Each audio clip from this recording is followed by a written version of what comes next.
ilaha illallah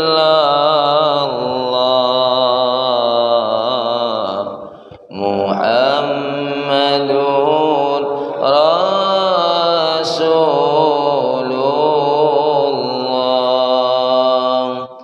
Astaghfirullah Rabbal baraya Astaghfirullah minal khataya Astaghfirullah Rabbal baraya Astaghfirullah minal khataya Rabbi zidni ilman nafi'an wa wafiqni amalan maqbulan wa wahab li rizqan wasi'an wa tub alayya taubatan nasuha wa tub alayya taubatan nasuha. Assalamualaikum warahmatullahi wabarakatuh. Alhamdulillah, segala puji bagi Allah ala kulli ni'matih, atas setiap nikmatnya, baik yang kita rasakan langsung nikmatnya atau yang kita mungkin tidak rasakan langsung nikmatnya. Ya. Kalau menurut Pak Ari, apa nikmat yang tidak dirasakan secara langsung? Hah? Itu langsung, ya. Bisa melihat langsung, bisa mendengar langsung, ya. Apa? Kebaikan yang tentu asarnya atau jejaknya tidak dirasakan langsung, baik sama tetangga tentu tidak langsung. Contoh yang tidak langsung, dosa yang kita lakukan mestinya kan punya efek buruk tuh. Sama Allah ditunda efek buruknya. Bahkan bisa jadi dihilangkan karena kita bertobat kepada Allah. Itu nikmat secara tidak. Di dalam kitab Daqaiqul Akhbar, kalau Mang Wak Pendi berbuat dosa sebelum 7 jam sudah bertobat, belum dicatat oleh Allah. Menyadari itu dosa, segera bertobat, memperbaiki, belum dicatat. Maksudnya belum dicatat jadi laporan, baru sekedar menjadi apa? Catatan sebuah amal ibadah. Ibarat kata tuh belum dibawa lah dicoret. Nah, itu nikmat secara tidak langsung. Jadi kita banyak muji kepada Allah karena ada nikmat yang secara langsung kita rasakan, ada nikmat yang secara tidak langsung kita rasakan. Ya. Dan sejatinya nikmat yang tidak langsung kita rasakan itu lebih banyak. Doa orang lain buat kita. Kita tidak pernah terpikir ada orang berdoa buat kita. Ada orang-orang tuh yang berdoa baik buat kita dan tidak terasa doanya. Masya Allah. Sehingga nikmat-nikmat ini ya kadang-kadang sering kita nafikan. Makanya yang kemarin saya sampaikan, berapa banyak orang yang sering berkeluh kepada Allah, doanya tidak mengeluhkan sesuatu yang belum dikabulkan oleh Allah. Padahal ketika Allah tidak langsung menghukumnya atas dosa-dosanya, itu sudah luar biasa. Makanya kalau orang paham tentang hadis Nabi, kalau dia berdoa, 3 bentuk ijabah Allah. 1, doa yang ijabah yang sesuai dengan permintaan. Sesuai dengan apa? Permintaan. Bahkan waktunya sesuai dengan permintaan. Pak Ari, ya Allah, bulan depan anak aku nak bayar SPP. Ya. Kabul sebelum bulan, sebelum tanggalnya, lah ada rizkinya. Itu sesuai dengan kehendak. Artinya waktunya sesuai dengan kehendak. Ya. Atau yang kedua, Allah kabulkan sesuatu yang pas untuk dirinya. Ya. Pas. Apa yang menjadi keperluannya, pas apa yang menjadi waktu keperluannya. Contoh, dia minta mobil, tapi bagi Allah ini tidak pas, tidak cocok. Ya. Allah ganti yang lain, berangkat haji. Nah, itu lebih pas.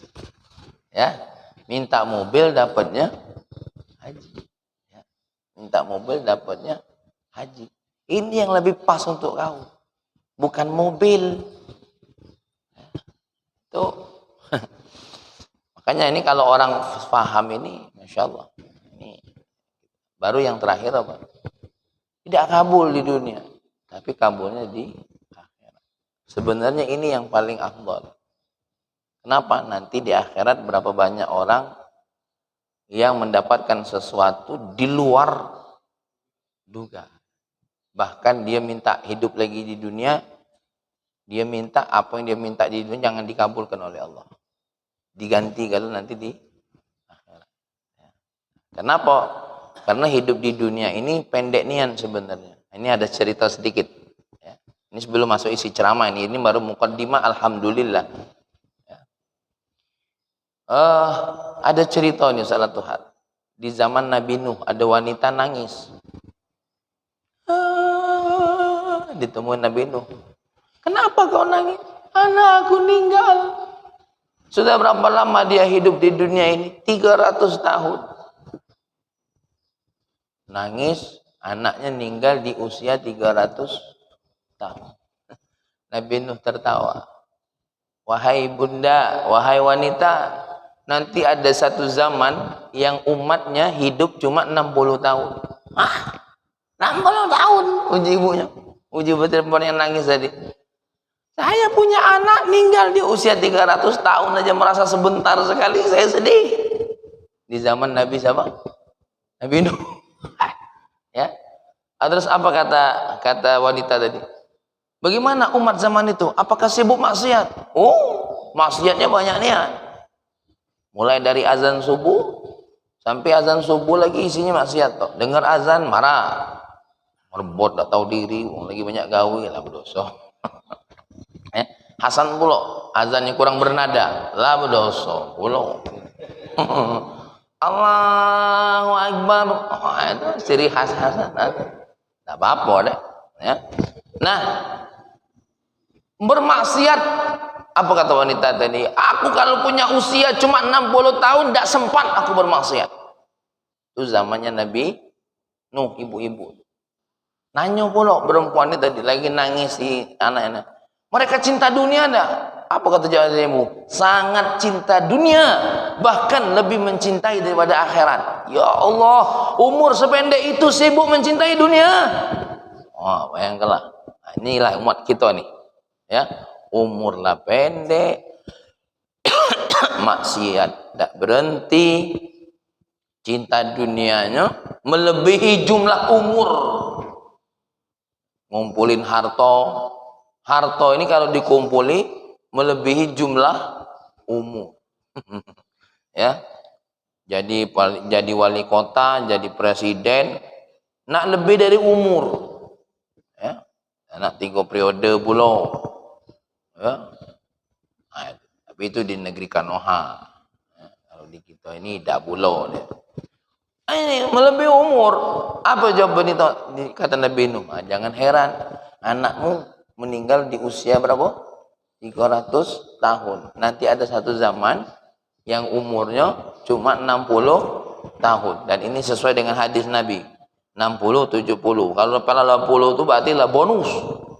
Ya, bonus luar biasa. Isinya apa wong itu?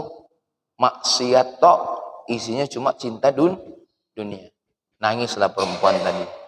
Yang tadinya dia nangisi anaknya yang umur 300 tahun sekarang berubah. Nangisi kita yang umur cuma 60 tahun sisa untuk maksiat.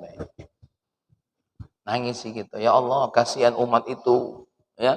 Kapan nak bertobat? Ujar dia, menisi 60 tahun. Kalau kami masih mending, kata dia. 100 tahun berbuat dosa, 200 tahun taubat. Ya, mikirlah Pak Sarwan. Masya Allah. Makanya kita ini untung dihitung baliknya dari umur 15 tahun. Sekarang umur Pak Ari berapa? 40. Sisa 20 tahun lagi. Itu kalau nyampe. Ya. Mang Pendi berapa? 69. Nah, ini lah masuk. Masya Allah lah bonus. Kalian yang melihat orang tua, kenapa? Harus merasakan hebat. Apa sebab? Karena dia sempat merasakan tua. Kita yang masih 40 ini belum tahu ketemu tak dengan 50. Wallahu alam. Tapi mereka sudah menemui masa tua dan sudah berlalu masa muda. Yang belum nyampe 60, wallahu alam. Serius. Ya. Makanya ada hadisnya, man tala umruhu, siapa umurnya yang panjang, ya, wa hasuna amaluhu, ini adalah khairun nas.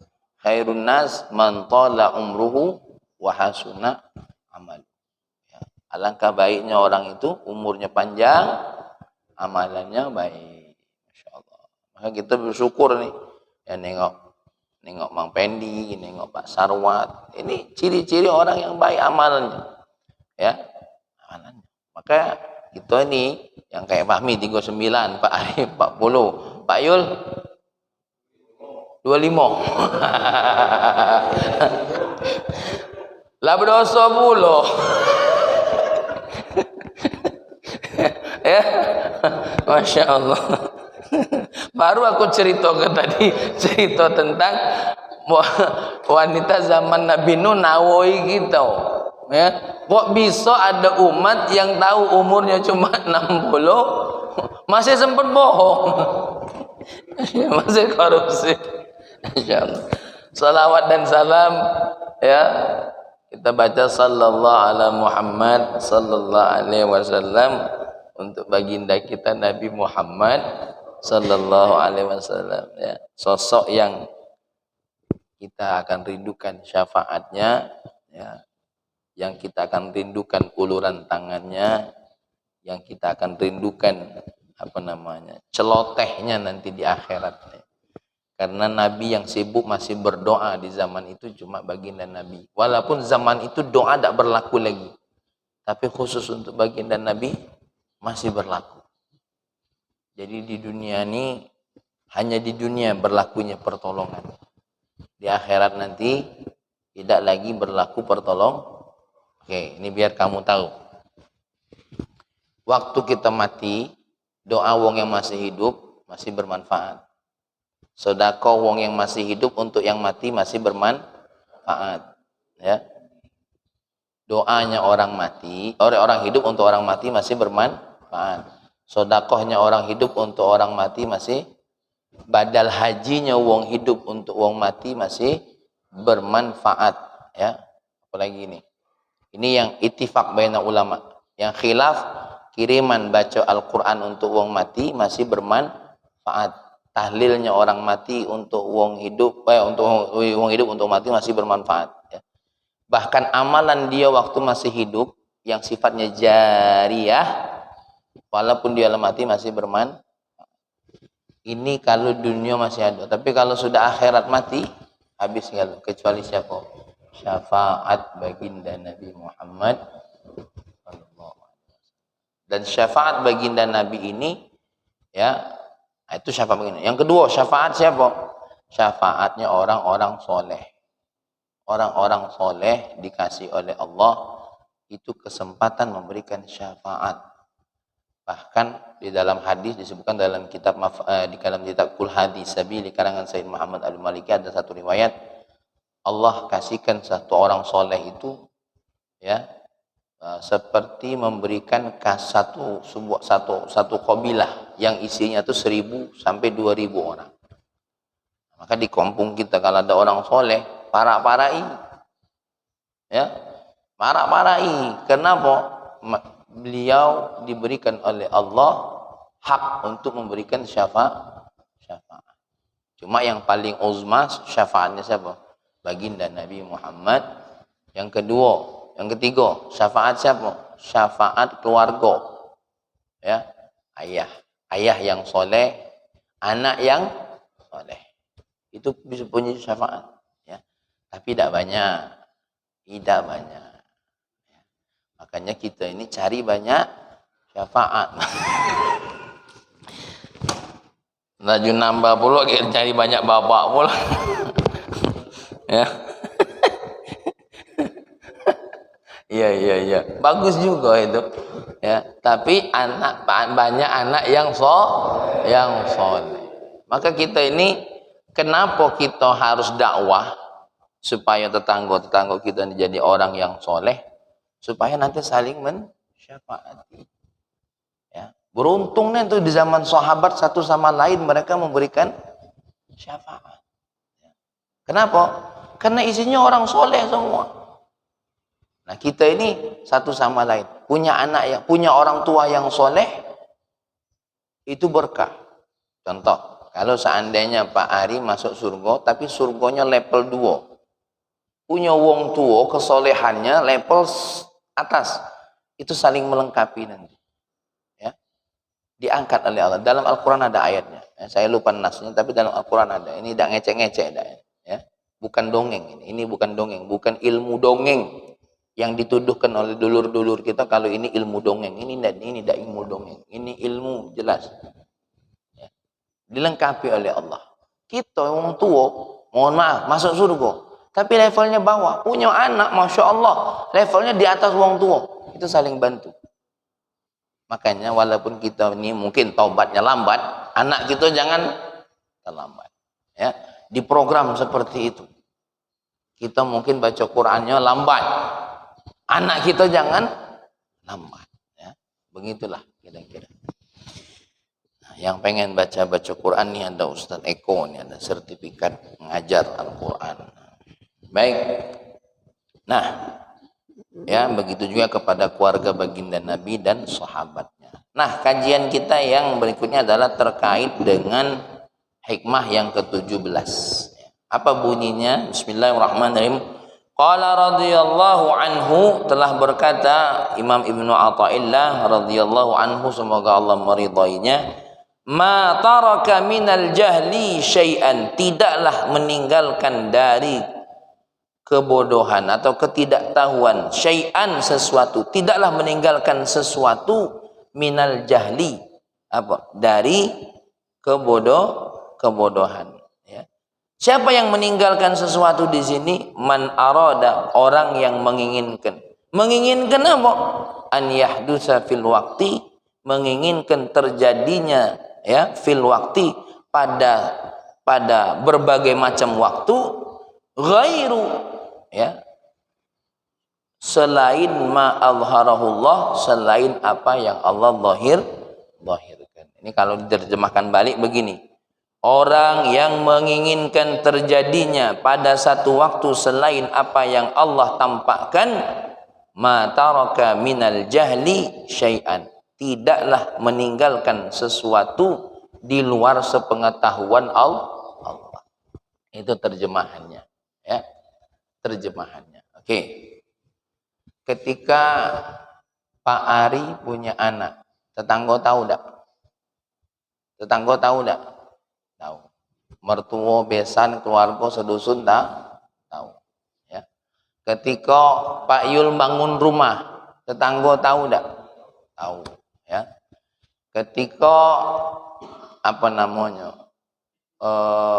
kita melakukan sesuatu, yang nampak di hadapan manusia itu orang tahu, ya. Tapi ketika kita menangisi dosa kita, nanti yang tahu. Ya. Ketika Mas Yudi sholat khusyuk, ada tidak yang tahu?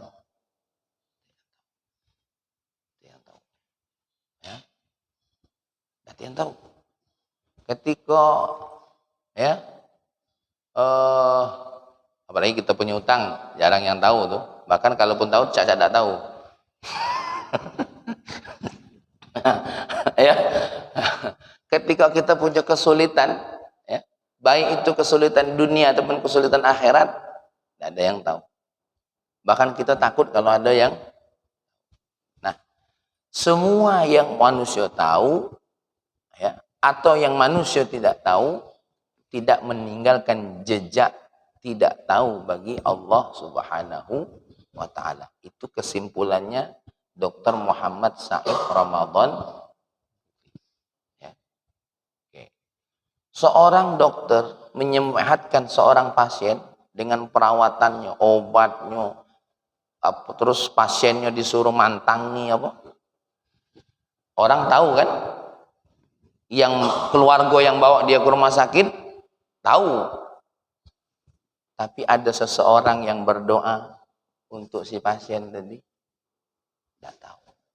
Bahkan bisa jadi yang menyembuhkan bukan obat tadi, doa.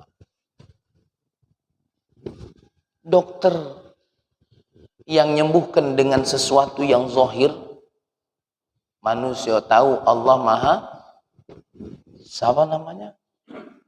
Orang yang berdoa tadi, hanya Allah yang tahu, walaupun orang lain tidak tahu. Nah, kita jangan kecewa ketika ada orang tidak tahu apa yang kita buat. Karena syarat untuk diterima oleh Allah tidak harus ada yang tahu. Tidak harus ada yang tahu. Ada orang yang Masya Allah atas pertolongan kita dimudahkan oleh Allah.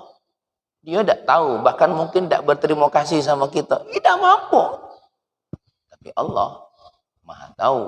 Allah syakur. Allah syakur. Apa makna syakur? Allah itu paling pandai membalas kebaikan seorang hamba. Ya. Maka kita tidak boleh punya prinsip, idem lah, kita berbuat apa-apa, wong tidak tahu juga. Ini tidak boleh. Ya.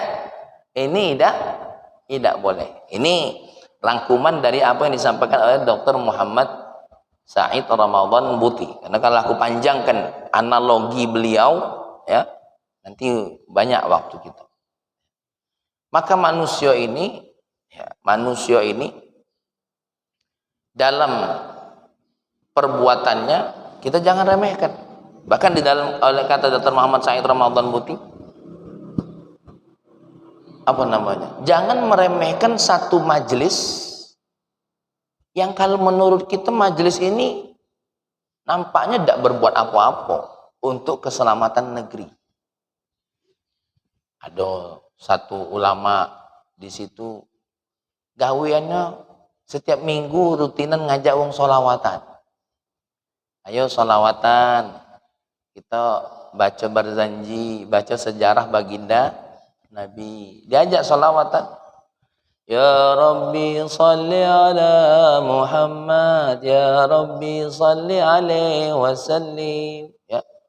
Ada yang orang tuh pekerjaannya ketengokannya bangun jembatan, masang sering, biar kita tidak banjir, sering diperbagusi, saluran banyu dibagusi, sumur-sumur apa, sungai-sungai dibagusi. Masya Allah. Ya. Ketika tidak banjir, apa juga pending. Wah, hebat nian ini pemimpin kita ini. Ya. Tidak banjir ini kita ini, Masya Allah, di saluran bagus segala macam. Padahal, ya, berapa banyak yang apa namanya, saluran banyunya bagus, sungai-sungainya tertib, dan ini pernah terjadi di Jepang. Kurang apa teknologi Jepang, banjir tetap melanda. Ya, Ada satu daerah yang mohon maaf, ya Allah, kalau ditengok sering tuh isinya, ya wadah pop mie, kulit duren, ya, tidak aman bae wong happy, ya ndak berbaju, ndak masuk angin, ya aduh itu. Nah, ini kadang-kadang karena ada satu majelis yang majelis itu seperti majelis kita ini. Majelis kita ini tidak ribuan. Tidak pula memerlukan banyak kopi ini. Tapi majelis ini tidak boleh kita remehkan. Kenapa? Dalam pantauan Allah Subhanahu wa taala. Karena bisa jadi satu majelis yang kecil ini menyelamatkan sekian banyak ancaman Allah, azab Allah. Iya, jangan diremehkan. Ya. Cerita nyata di Aceh, makam Habib Abu Bakar bin Husain Balfaqih. Ketika ada tsunami, terbelah tsunami itu tidak menghantam makom. Ingat, kita berbicara bukan kehebatan makom, tapi kehebatan Allah yang Allah berikan kepada yang ada di dalam makom. Betapa hebatnya amal solehnya, walaupun lah meninggal dunia, kok masih makomnya dilindungi. Nah, apa yang terjadi, Wak Pendi? Beberapa orang yang di sekitar makom masuk makom, di tengah air yang besar selamat. Ya tadi namanya makom kecil, tidak bisa nyelamati wong banyak. Ya, dan yang lain tidak terpikir nak duduk di situ. Tidak terpikir nak duduk di situ. Yang lain nengok terbelah. Nah, ini yang uji aku tadi. Orang selamat dibukakan oleh Allah pintu keselamatannya. Belum masuk di situ. Nah, itu juga bagi ujian yang duduk di makom tadi. Bisa jadi makin bersyukur kepada Allah. Bisa jadi ya musyrik. Tapi ketika dia juga meyakini kehebatan ini karena izin Allah, tidak jadi musyrik. Karena apa? Sesuatu yang ada dalam dirinya tidak nampak. Nah, ini makna ma taraka minal jahli syai'an man arada an yahdutha fil waqti ghairu ma azharahullah. Ghairu ma azharahullah. Sebagai contoh lagi, apa ini? Ya. Dokter Topan bisa jadi dokter ini karena apa kira-kira? Karena sekolah. Itu yang kelihatan kan? Yang kelihatan begitu kan? Kelihatan sekolah, belajar, ya enggak? Tapi apa yang tidak kelihatan? Hah? Apa yang tidak kelihatannya? Dia baik sama dosennya. Jangan diremehkan ketika kita baik sama dosen, berakhlak dengan dosen. Jangan-jangan disinilah pintu yang menjadi pandangan Allah Subhanahu wa ta'ala. Bisa jadi doa tetanggonya, ada tetanggonya doa, ya Allah kasihannya nengok Topan nih. Mungkin waktu itu ya aku berdoa, ya Allah mudah-mudahan anak ini jadi anak yang sukses, baik. Itu doa. Makanya jangan remeh ketika Pak Ari nengok anak-anak yang murut kita di pinggir jalan ugal-ugalan. Jangan. Dia melau. Diajak be. Apa namanya? Diajak sholat, dinasehati bila kita kada dengar, apalagi kau cuma sekedar doa dalam mobil. No, ini tidak ngaji hikam ini. Tidak ngaji hikam ini. Ketika kita ingin dia soleh, ya, an yahdutha fil waqti ghairu ma azharallah, terjadinya pada satu waktu yang Allah tidak tampakkan, ya, itu jangan diremehkan. Karena ma taraka minal jahli syai'a. Jadi kita ketika ada nengok anak-anak ugalan, doa, ya Allah mudah-mudahan ini jadi anak yang soleh. Caranya terserah Allah lah. Tapi doa itu jangan diremehkan. Itu punya anak lagi tidur, Pak Yul gosok palanya tuh. Allahumma sholli ala sayyidina Muhammad, Allahumma sholli ala sayyidina Muhammad, ya. Dipegang dadonya tuh, Rabbi syrah li sadri wa yassir li amri. Oh, itu jangan dikira remeh. Jangan dikira remeh itu tuh. Pegang kepalanya anaknya tuh. Ya Allah, jadikan dia berilmu seperti Rasulullah, dia berakhlak seperti Rasulullah, dia bersikap seperti, jangan dianggap remeh. Ya. Istighfar 70 kali itu bukan cuma menghapus dosa, tapi bisa menjadi tolak bala. Apa kata Sayyidina Ali? Ini kata Sayyidina Ali. Manazala balaun illa bidzambin, tidak turun bala kecuali karena satu dosa. Satu dosa. Wala rufi'a, dan tidak diangkat bala itu illa bitaubatin, kecuali karena satu taubat. Wong punya 10 dosa. Ya. Gara-gara satu dosa bisa turun bala. Satu dosa bisa ditaubati, bisa jadi tolak bala. Aku ni nak taubat yang mana dulu ya Allah? Taubatlah dulu, mana yang kau taubat? Punya 10 dosa. Mana dulu nak taubat? Mulailah sikok-sikok. Sikok-sikok bala hidup hilang. Melawan orang tua, maling manggo tetangga. Ya, apa lagi? Jahat sama bini. Sikok-sikok dia mulai. Kenapa? Bala satu persatu akan diangkat oleh Allah. Ya. Apa faedahnya istighfar? Astaghfirullahalazim. Di mana letak ngapusi dosanya?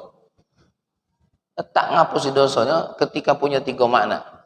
1, menyesal dari dosa yang dilakukan. Yang kedua, meninggalkan dosa yang dilakukan. Yang ketiga, tekad untuk tidak balik. Kalau balik lagi, taubat lagi. Sampai berapa kali? Berkali-kali. Yang penting jangan sampai ada kata-kata sombong, ya, atau kata-kata putus. Dan yang terakhir, masih ada kesempatan, ya, masih ada. Amal di gor-gor masih ini. Ya Allah, aku taubat. Ladak sambut lagi malaikat lambat, meluat taubat. Ya. Seperti taubatnya Fir'aun. Nah, ya ini sedikit saya ringkas dari apa namanya, ya. Maka kata Dr. Muhammad Said Ramadan Buti, ya, apa namanya, jangan kita remehkan.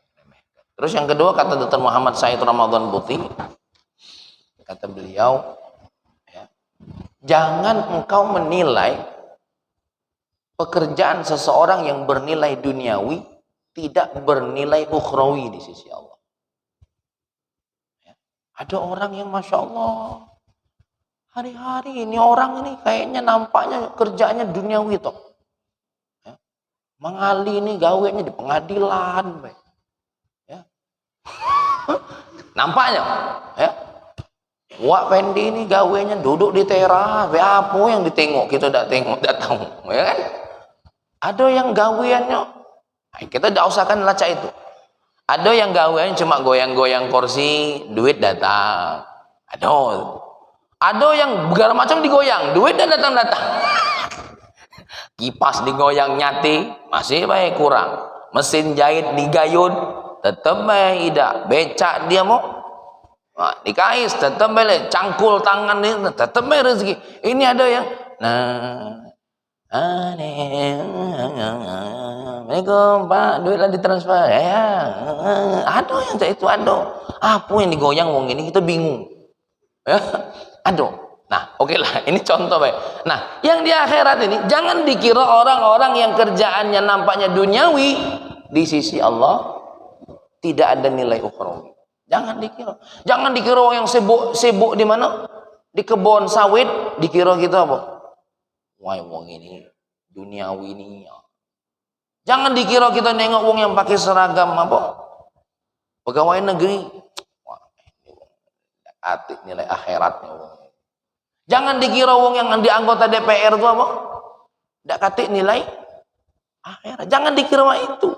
Jangan dikira yang pakai sarung, wah ini akhirat terus ini. Tidak, sama tahu buntu wong itu. Sibuk pakai sarung gulu gilir di masjid, apa kamu? Aku ini bukan nak sholat, nak tegawean, pedagang, pengangguran dalam gang.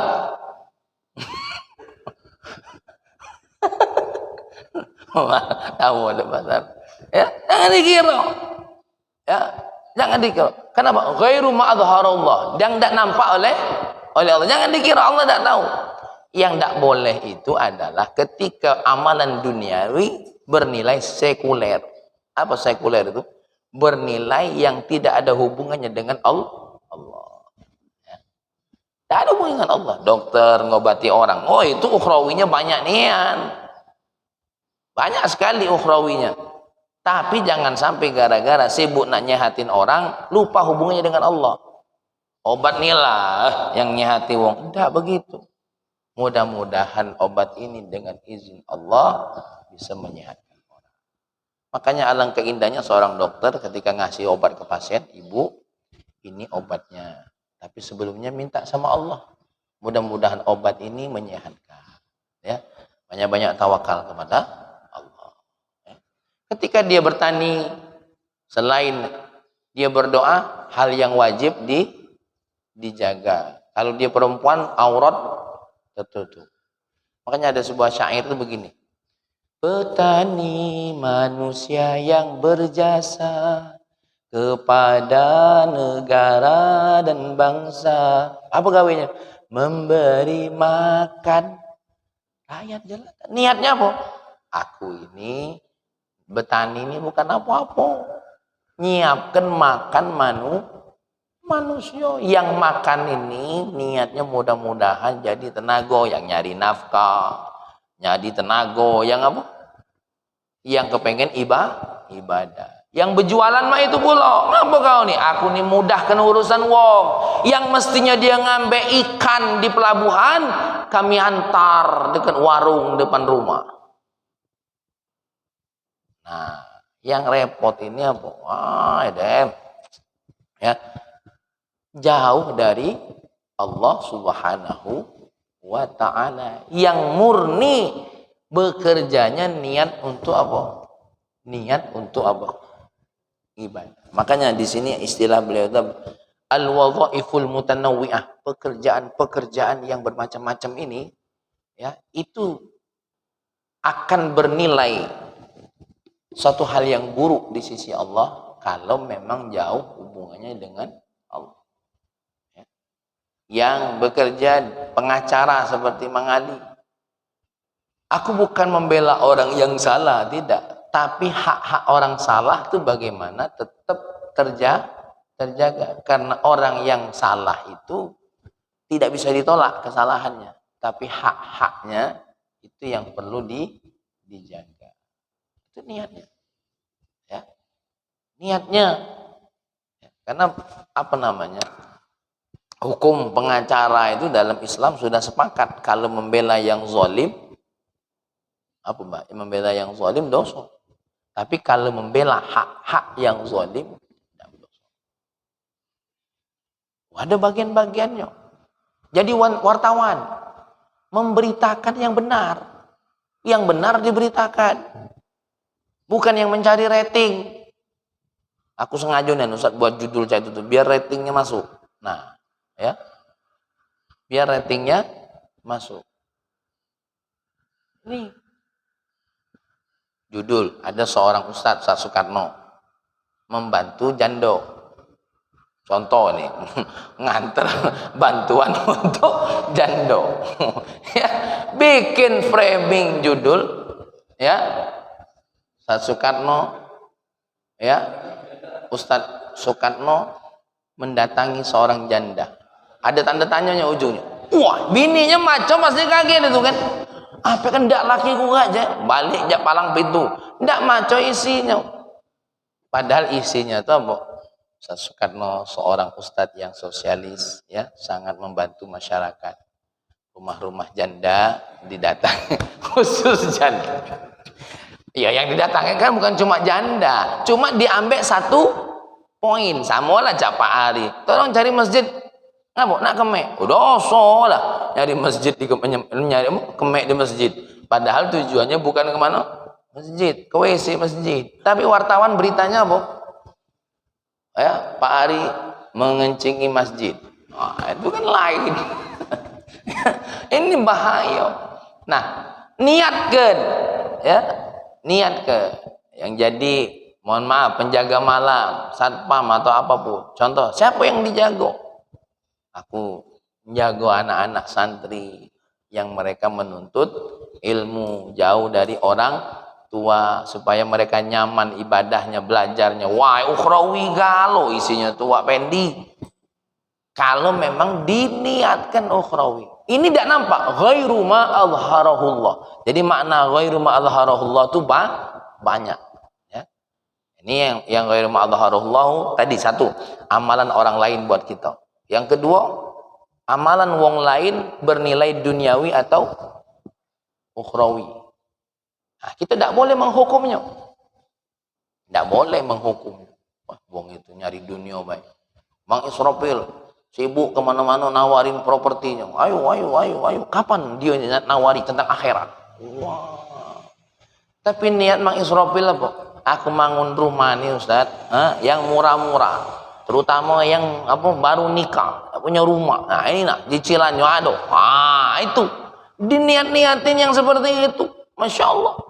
Apalagi niat Ustaz, aku ini sengaja nih bangun rumah ini supaya banyak orang ini kecewa dengan para pembangun rumah ini. Sengaja kita bangun rumah yang memuaskan, ya, membahagiakan suami dan istri. Aku tempelin kalau jimat di setiap sudut rumah. Nah, lain lagi model. Ayo, masya Allah. Belum tentu juga yang nampaknya ukhrawi seperti saya ini dakwah. Niatnya isinya apa? Dunia. Belum tentu.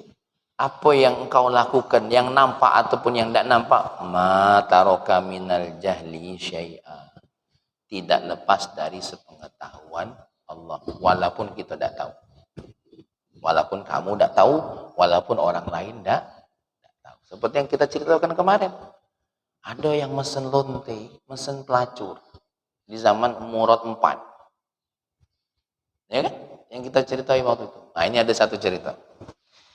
Saya lupa cuma tokoh seorang ulama sufi. Jadi dia ngetes muridnya. Ini ngetes muridnya. Kira-kira dia ini cinta pandangan manusia atau tidak? Sini. Taruhlah Ustadz Soekarno ngetes muridnya Mas Yudi. Oh, Ustadz Soekarno. Yudi, sini. Siap guruku. Gimana kamu? Alhamdulillah Kiai, saya ini masya Allah dakwanya sudah mulai diterima, ya, dakwanya sudah mulai diterima. Oh, masya Allah, ya sudah. Tolong belikan saya minuman keras sebanyak 8 kerat. Aduh, belikan baik. Aduh, beratlah di hati Mas Yudi kan. Belikan tahu untuk apa kita tidak tahu. Ini duit, belikan minuman keras. 1 kerat, berapa kerat? Beli. Beli itu saking Mas Yudi takut. Ya, pakai kerudung. Ya, ya, beli itu. Takut-takutan beli. Ya. Besok manggilnya lagi. Kau beli lagi minuman keras tuh. Waduh. Akhirnya sampai masyarakat nengok yang toko kan mulai nanya. Nah, nih Syekh Yudi. Nah, dari satu toko tadi terdengar berita. Masyarakat kan lain ceritanya. Pak Yudi lah minuman. Ngapa? Tiap hari beli lah berkerat-kerat. Aku sih kalau waktu dia beli sekali, tidak pulang. Ini hari kedua, hari ketiga beli lagi, kata dia. Disuruh lagi oleh syekhnya Soekarno tadi, beli di toko lain pulang. Bener nian, beli pulang di toko aku. Wah, tersebarlah berita Syekh Yudi ini tukang mabuk. Akhirnya wong protes. Tutup majelis Yudi, tutup. Ya, demo. Ya. Wah, muridnya nangis segala macam, ya. Segala macam. Ya, nangis segala macam. Dia dalam hatinya mulai tuh diuji kan. Nyalai gurunya lah, segala macam. Padahal gurunya cuma nak nengok. Dia takut tak kehilangan pandangan manusia. Makanya kalau punya guru jangan main-main. Tidak mudah. Jadi kalau seorang dokter topan, Ustaz aku nak baiat, jangan main-main, dikerjoi oleh gurunya. Dikerjoi. Ya, dikerjoi oleh guru. Makanya lama ngaji-ngaji mak ini beda dikerjoi. Serius apa ini? Kalau sudah ngaji tasawuf kita nak baiat dengan guru, dikerjoi. Jangan main-main. Itu diantaranya salah satu dipermalukan, nak dites ini muridnya ini. Bagaimana ittijah dia dengan manusia itu berat tak dia ninggalkannya. Diuji oleh Allah. Ya. Akhirnya dia nangis segala macam. Ya guru sadar. Akhirnya tolong juga oleh gurunya. Bapak-bapak, ibu-ibu, dia ini tidak mabuk. Aku yang nyuruh dia beli minuman. Dia satu botol pun tidak minum. Dibuka oleh syekh tadi, tengok nak. Ini minuman yang dibeli masih ada. Hah? Masya Allah. Ya. Nah, akhirnya apa? Saya sedang mendidik. Soekarno tadi, satu Syekh Soekarno tadi. Saya sedang mendidik murid saya bagaimana ittijah dia dengan manusia. Ternyata dia ternangis-nangis dengan ittijah manusia yang hilang dari dirinya. Tapi saya belum tahu bagaimana dia hilang dengan ittijah Allah Subhanahu wa ta'ala. Karena kita akan dites selalu dengan sesuatu hal yang tidak nampak. Tidak nampak.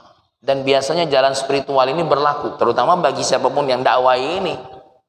Ya. Yang dakwai ini. Makanya Imam Hasan Al-Basri ketika ditanya, "Ya murai, ahli riya." Datang Imam Hasan Al-Basri kepada ibu yang nyaci tadi. "Terima kasih ibu yang telah mengingatkan saya." Wah, kalau kita lain, kau tahu apa? Ngomong aku riya. Kau itu yang riya.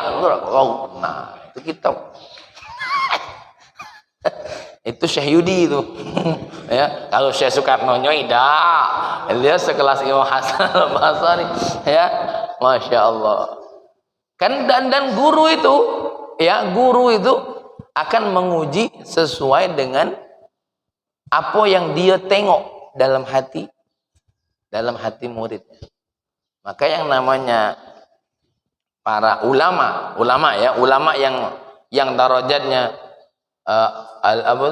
innama yakhsyallaha min ibadihil ulama, itu pandangannya sudah sampai menembus batin seorang muridnya. Dan itu bukan berarti Ustaz ini berarti nyamoi ulama guru itu dengan Allah. Tidak. Dia bisa melihat isi hati muridnya itu karena siapa? Izin Allah. Seperti baginda Nabi tahu mana yang munafik, mana yang tidak. Jangan dikira Nabi tidak tahu ini munafik, tahu. Cuma Nabi punya ikatan kaidah apa? Memegang apa yang nampak. Awas, memegang apa yang nampak. Ya. Memegang apa yang nampak. Contoh, kalau Pak Ari punya dikasih oleh Allah satu derajat kasyaf. Ya, waktu di sini hilang kipas angin, Pak Ari tahu yang maling itu Pak Yul. Ya, Pak Ari tidak boleh membuat laporan dengan apa yang dikasyaf, tapi dia harus buat laporan dengan apa yang dilihat. Tidak boleh. Ditambah lagi setengah kasyaf, Mang Isropil. Dari lentera kegelapan memberikan kabar yang maling Pak Yul. Ini contoh. Buat laporan ke polisi. Tidak boleh, dalam hukum Islam hakim tidak boleh nerima. Harus minta bukti. Bukti. Ya. Kalau Pak Yul nolak, harus minta bukti dia. Kalau Pak Ari nunjukkan bukti, Pak Yul harus menunjukkan saksi. Itu urutan apa? Urutan dakwah. Tidak boleh. Ya, tidak boleh. Maka banyaklah hal-hal yang abstrak di dunia ini yang kadang-kadang menjadi apa? Yang sudah jelas ada buktinya, ditinggali. Yang belum ada buktinya, dibuat-buat. Ala kulli halin. Dan ini terjadi. Makanya terjadi di zaman Sayyidina Ali, ada orang yang ada seorang Yahudi, kalau tidak salah memakai baju perangnya Sayyidina Ali, mencuri baju perangnya Sayyidina Ali. Kata Sayyidina Ali, ini punya aku. Dalam ilmu fikih, orang yang paling berhak dinyatakan punya itu yang megang barang. Yang megang barang. BPKB dipegang Ustaz Tuhar, motornya dipegang Ustaz Tuhar. Datang Pak Ari, ini motor aku. Wush, ini motor aku. Uji Pak Tuhar. Lah, mana bukti kwitansinya? Kwitansi aku buang, tapi BPKB ada di aku, bukti ini punya aku. Nah, Pak Ari tidak punya dalil, tidak punya bukti menunjukkan kalau itu. Apa kan menunjukkan Pak Salah Tuhar maling? Kau tuh lupa, kita nih beli, kita nih akan jual beli. Mikir pula Pak Ari, ini kapan aku akan jual beli? Ya, sama Sayyidina Ali, bawa, ini punya saya. Kau punya bukti, Ali tidak punya. Ya sudah, kalau tidak punya, kata siapa? Kata si Sayyidina Ali, oke lah, kau tidak punya tidak apa-apa. Engkau lah hakim yang memberikan putusan. Tidak cak apa-apa. Nah, Yahudi nengok. Walaupun Sayyidina Ali Amirul Mukminin, tetap dibelakannya aku, berlaku hukum ketentuan apa pengadilan. Akhirnya ngakulah Yahudi. Benar aku yang maling baju ini. Ya ala kulli halin. Ya, tapi ingat, apa yang tidak nampak di dunia di sisi Allah, nampak nanti. Tidak di akhirat, tidak di dunia, di akhirat. Tunggu saja. Jadi ini, ya. Jadi ini ada dua makna. Ya, jadi yang berikutnya kita yang pertama tadi apa? Berapa banyak orang yang berbuat sesuatu untuk kita tapi tidak nampak. Berapa banyak orang yang nampaknya tidak baik buat kita, yang nampaknya dia berbuat duniawi tapi nampaknya di sisi Allah apa? Dia juga berbuat ukhrawi. Baru yang ketiga tadi apa? Berapa banyak duniawi yang kita buat, ya?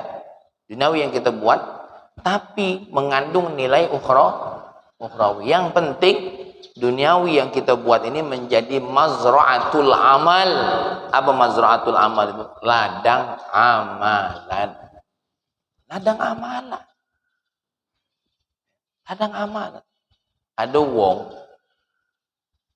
ini mijit di kaki kita lagi, ya. Mijit di kaki kita. Itu jangan ditengok mijitnya. Ketika dia berdoa dengan mijit kaki kita, itu punya faedah banyak, ya, dalam diri umat, dalam diri seseorang. Kenapa? Ketika dia mijit dengan penuh kasih sayang, ketika dia mijit penuh dengan penghormatan, itu di sisi Allah semuanya punya penilaian. Nah, ini sebagai contoh yang saya sudah sering kasihkan contoh. Ini cerita Sayyid Muhammad Alwi Al-Maliki. Aku tidak galak kamu undang kalau nginepnya di hotel murah-murah. Kira-kira kalau Pak Yul dengar ulama kayak gini, apalah kira-kira? Ulama apa ini? Cinta dunia. Aku tidak galak. Aku nak cari hotel yang paling mahal. Ya, ini ada seorang guru namanya Sayyid Muhammad. Muridnya banyak di Indonesia. Sibuk muridnya nyari hotel yang mahal. Terus ini mahal enggak? Ini mahal. Paling mahal enggak? Tidak. Minta yang paling mahal. Cari paling mahal. Ya. Sudah masuk, apa katanya? Aku minta tikar. Ya Habib, ini sudah ada kasur enak. Anda minta tikar. Kenapa? Hotel ini untuk mata manusia. Manusia supaya orang menghormati ilmu, bukan menghormati anak, menghormati ilmu yang anak bawa, karena ilmu ini warisan dari baginda Nabi Muhammad SAW. Nah, tikar ini untuk antara aku dengan Allah. Nah, kita susah. Kalau kita depan wong caknya kudel nih. Di belakang wong, wah kendak banyak. Ya. Itu terbalik. Dia menampakkan sesuatu yang buat orang benci, tapi di belakang melakukan sesuatu yang. Contoh lagi, Sayyid Muhammad Al-Maliki. Satu hari lagi menjelang tidur, terpikir kepengen nasi biryani. Nasi biryani, Pak, nasi lemak nih. Mudah-mudahan Mas Yudi kayak baca belikan nasinya. Aku yang masak. Ya. Nasi biryani. Ya, nasi, Masya Allah, daging kambing, bla bla bla bla. Mau. Tidak lama datang. Datang nasi biryani ini beberapa nampan. Ya, beberapa nampan. Terus gurunya nanya, apa kau bawa ini? Tidak tahu. Tadi pas di jalan aku terpikir nak beli nasi biryani untuk dirimu, wahai guruku. Tahu guru. Apa bersamaan? Ya. Ketika ditampan, muridnya ngomong, aku pamit dulu. Kenapa? Mau ada urusan lagi. Saat jalan.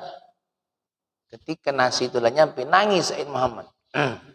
Kalau kita tahu, nangis. Apa yang ditangisi Pak Ari? Ya Allah, coba keinginanku tadi untuk mimpi Rasulullah. Ngapa untuk biryani ini? Kalaulah untuk nasi biryani engkau kabulkan, coba tadi keinginan aku untuk mimpi Rasulullah. Akhirnya Pak, dicicipnya sedikit santrinya. Ini yang senang santrinya. Yang sedih beliau. Terpikir. Nah itulah orang-orang yang Masya Allah merasakan Allah tahu galau isi hati. Padahal baru terdetik. Nah orang-orang yang tahu galau isinya itu hati-hati dia. Hati-hati. Contoh para guru, ya ngeri dia nyumpai muridnya. Mati kau. Kenapa? Dia tahu. Allah Maha tahu. Ya. Dia Maha tahu. Makanya ada seorang orang tua, ini jadi pelajaran untuk Pak Yul. Ada orang tua dibisiki oleh syaitan. Satu hari ngintip anaknya di pondok ngaji sama Syekh Abdul Qadir Al-Jailani. Pas nengok yang namanya santri itu kan paling seneng nunggu makanan sisa gurunya. Gurunya tidak ada nyuruh makan nih bekasnya, Pak. Dia tidak, cuma santri ini berebut. Ya, om banyu minum sisa sedikit be, direbut. Ini ditengoknya anaknya ini berebutan nasi sama. Tapi wong tuanya punya pandangan beda. Oh, anak aku makan nasi bekas. Beda. Padahal anaknya ini lagi berebut apa? Yang dimakan oleh Syekh Abdul Qadir Jailani ini. Gitu loh. Bukan berarti tidak dikasih makan, berebut. Datang wong tuanya. Apa katanya? Syekh Abdul Qadir Jailani, kau sungguh tega, kata dia. Masa ngasih anak aku makan bekas? Anaknya bingung.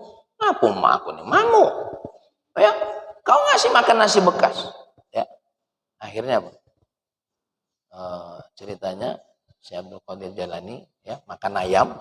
Ayamnya habis sama Syekh Abdul Qadir. Sisanya dimakani, yang nasi-nasi tadi dimakan. Kata Syekh Abdul Qadir Jailani, dikerjoi lagi wong tuanya. Nah, yang tulang-tulang ayam tadi, ini bukan dongeng Pak Ari, ini cerita nyata. Ya.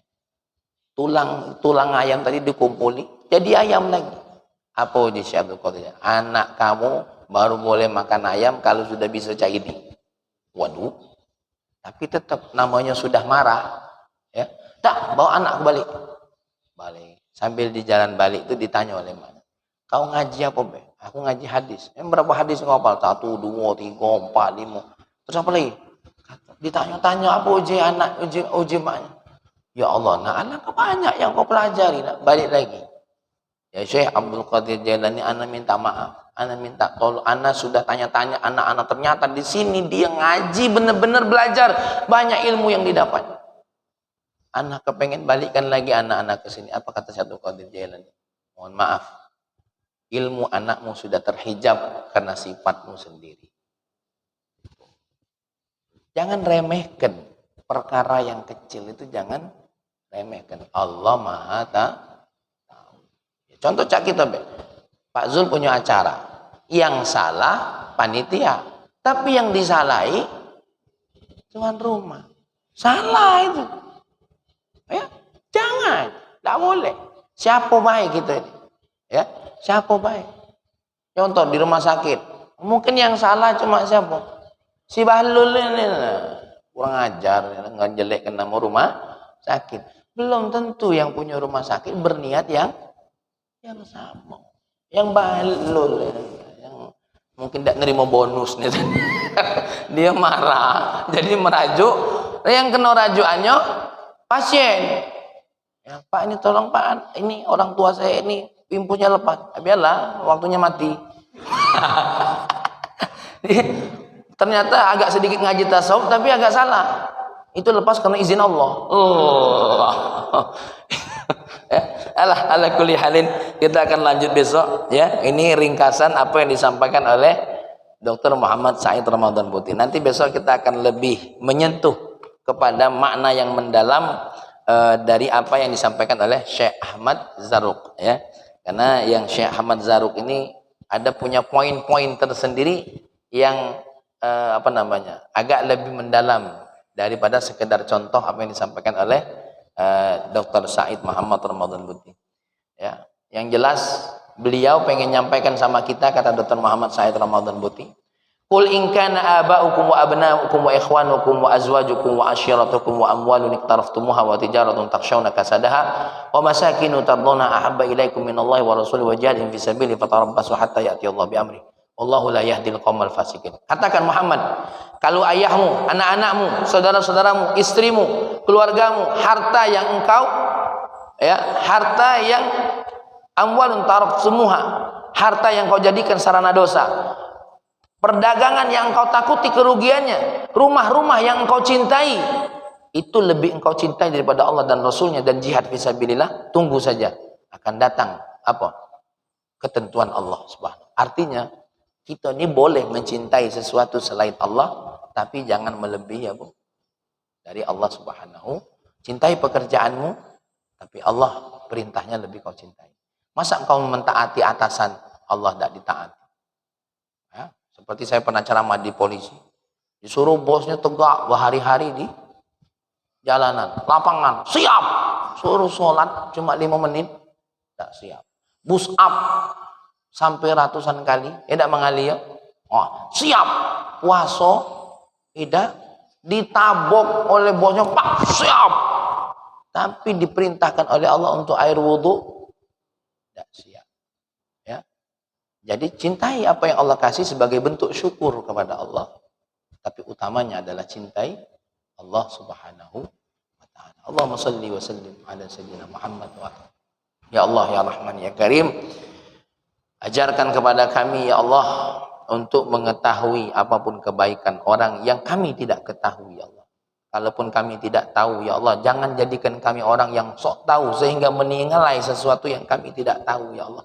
Engkaulah yang maha tahu atas segala yang kami tidak ketahui ya Allah. Ya Allah, ya Rahman, ya Karim, apa yang orang lain tidak tahu dari kami ya Allah, ya, jadikan saja tidak tahu, biarlah engkau saja yang maha tahu ya Allah.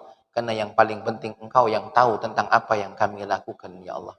Ya Allah, ya Rahman, ya Karim, kalau memang ada orang yang harus tahu apa yang kami lakukan, maka tampakkan yang baik-baik ya Allah.